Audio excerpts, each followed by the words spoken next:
ಗದಗ ಜಿಲ್ಲೆಯ ರೋಣ ತಾಲೂಕು ಕುರಹಟ್ಟಿ ಗ್ರಾಮದ ಶ್ರೀ ಅಂಕಲಗಿ ಅಡವಿ ಸಿದ್ದೇಶ್ವರ ಮಠದ ಪರಮಪೂಜ್ಯ ಶ್ರೀ ಗಂಗಾಧರ ಮಹಾಸ್ವಾಮಿಗಳು ಕೋತಬಾಳ ಇವರ 51ನೇ ವರ್ಷದ ಹುಟ್ಟುಹಬ್ಬವನ್ನು ವಿಜೃಂಭಣೆಯಿಂದ ನೆರವೇರಿಸಿದ ಪರಮಪೂಜ್ಯ ಶ್ರೀ ಗಂಗಾಧರ ಮಹಾಸ್ವಾಮಿಗಳು ಅಂಕಲಗಿ ಅಡವಿ ಸಿದ್ದೇಶ್ವರ ಮಠ ಕೋತಬಾಳ ಅವರು ಮಾತನಾಡಿ ಆಶೀರ್ವಚನ ನೀಡಿದರು.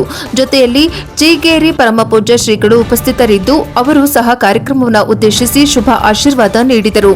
ಪರಮಪೂಜ್ಯ ಶ್ರೀ ಗಂಗಾಧರ ಮಹಾಸ್ವಾಮಿಗಳು ಹುಟ್ಟುಹಬ್ಬದ ಅಂಗವಾಗಿ ಕುರಹಟ್ಟಿ ಪ್ರಾಥಮಿಕ ಹಾಗೂ ಪ್ರೌಢಶಾಲಾ ವಿದ್ಯಾರ್ಥಿಗಳಿಗೆ ನೋಟ್ಬುಕ್ ಹಾಗೂ ಪೆನ್ ಚಾಕೊಲೇಟ್ ವಿತರಣೆ ಮಾಡಿದರು. ಇದೇ ಸಂದರ್ಭದಲ್ಲಿ ಕೋತಬಾಳ, ಕುರಹಟ್ಟಿ, ಮುದೇನಗೂಡಿ ಸುತ್ತಮುತ್ತಲಿನ ಗ್ರಾಮಗಳ ಸಕಲ ಸದ್ಭಕ್ತರು ಶ್ರೀಗಳ ಹುಟ್ಟುಹಬ್ಬ ಆಚರಿಸಿ ದರ್ಶನ ಆಶೀರ್ವಾದ ಪಡೆದರು. ಇದೇ ಸಂದರ್ಭದಲ್ಲಿ ಪ್ರಾಥಮಿಕ ಹಾಗೂ ಪ್ರೌಢಶಾಲಾ ಶಿಕ್ಷಕ ಹಾಗೂ ಶಿಕ್ಷಕಿಯರು, ಎಸ್ಡಿಎಂಸಿ ಅಧ್ಯಕ್ಷರು, ಸರ್ವ ಸದಸ್ಯರು, ಗ್ರಾಮ ಪಂಚಾಯಿತಿ ಅಧ್ಯಕ್ಷರು ಹಾಗೂ ಉಪಾಧ್ಯಕ್ಷರು ಹಾಗೂ ಸದಸ್ಯರು ಈ ಸಂದರ್ಭದಲ್ಲಿ ಉಪಸ್ಥಿತರಿದ್ದರು. ವರದಿ ರುದ್ರಪ್ಪ ಹೆಬ್ಬಳ್ಳಿ, ರೋಣ, NKS TV4.